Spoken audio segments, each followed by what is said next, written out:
where we bring you the hottest updates, raw and unfiltered. Tonight, we dive straight into the storm brewing in Rivers State. Well, brace yourself, it's a political drama at its peak. So, what's going on? On Monday, tensions hit at an all time high as impeachment proceedings were launched against Governor Sim Fubara and his deputy, Professor Ngozi Odu. The State House of Assembly, led by Martin Amaewhule, who accused them of gross misconduct. But here's where it gets interesting. This assembly is reportedly loyal to the former governor. Coincidence? You decide. The big question, could this be a political misconduct? And what does this mean for the people of Rivers State? Well, let's break it down. The impeachment notice and fallout. The notice, which dated 14th of March 2025, was signed by 26 lawmakers and sent to the governor on Monday, March 17th, 2025. Allegation ranges from reckless spending to obstruction of the assembly. But wait, oh, some groups aren't having it. The Ijaw National Congress and the Ijaw, there will be unrest, oh. And in a region that holds a major chunk of Nigeria's oil production, that's a big deal. President Tinubu steps in. Even the presidency isn't taking chances. Last week, President Bola Ahmed Tinubu called for an intervention, urging leaders of the Niger Delta Forum (PANDEF) to counsel Fubara towards peace and stability. His message: the Niger Delta is the goose that lays the golden egg. We must protect it. But will his appeal be enough to douse the flame? Only time will tell. Political chess moves, Wike speaks. In a recent media chat, Wike dismissed threats of unrest and called on his loyal lawmakers to proceed with impeachment if necessary. Meanwhile, Fubara attempted to present the state budget, but the assembly shut him down. It's a battle of wills, and neither side seems to be ready to back down.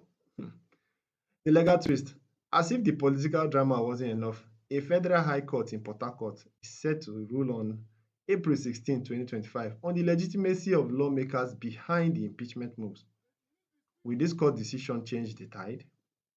Street reactions and police response.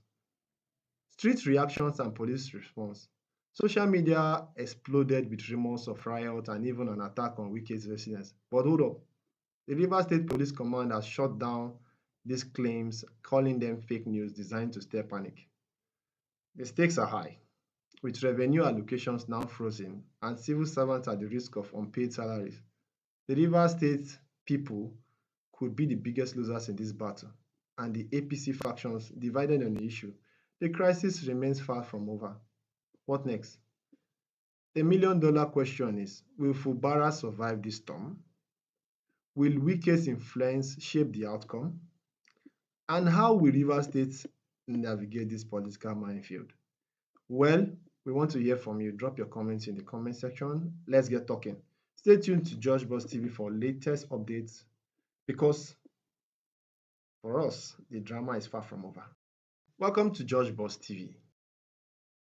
Let's talk about what's really happening in Nigeria. A young NYSC member, Rai, called out the government, and now she's being summoned for question. But here's the twist. When she showed up, the officials who called her, they disappeared.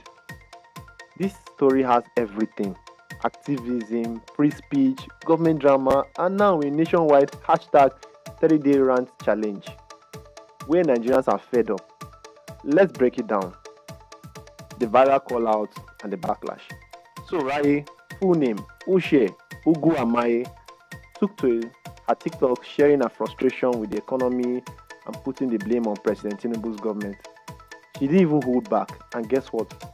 The video went viral. But here's where it gets serious.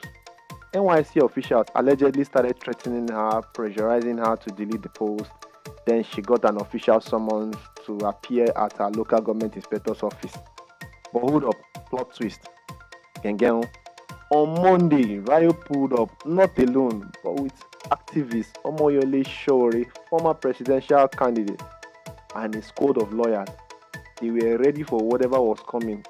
But the officials who called her, now, they ghosted. Poof! Showore later revealed that the LGI officer absconded, aka disappeared, because of all the media attention. A source at the office said they were told not to speak on the issue while it was being reviewed. But what do you think? Let's be real here. If everything was by the book, then why run? Why someone and then refuse to show up? Mail, drop your comments in the comment section. Well, the government response, is it clearing the air or damage control? Now, while all this is going down, the presidential aide, Temitope Ajayi, had to step in and clear the air. Rumors were flying that he called for capital punishment against Raye, but now he's denying it. He said all he meant to say was violating NYSC rules could bring disciplinary actions with the worst case scenario of expulsion, not execution. Whatever that meant is left for him alone. He remains known by him and his oga at the top. But here's where it gets bigger. This isn't just about one person anymore. Nigerians everywhere have launched a hashtag 30-day rant challenge, and people are letting loose.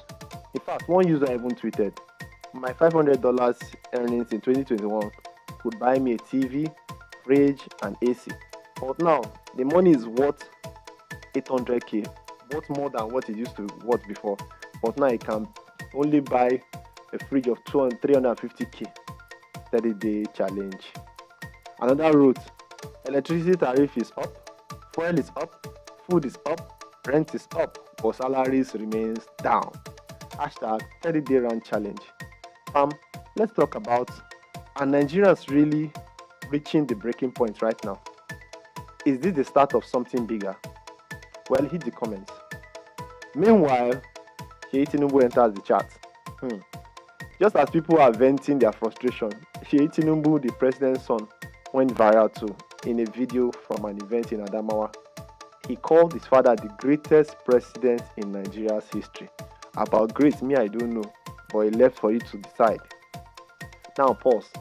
With everything happening, the rising cost of living, the struggles people are sharing online, how does that statement sit with you? Is it confidence or is it just tone deaf? Well, let's discuss. Final thoughts, over to you. This situation is developing and you already know we are keeping an eye on it. But right now, I want to hear from you. Do you think Raye's case is a violation of free speech, or NYSC has a right to summon challenge a game changer? Sheyi Tinubu's statement, what's your take? Please drop your comments, share this video, and stay locked into Josh Bros TV, where we keep it real. Till next time, stay informed, stay loud.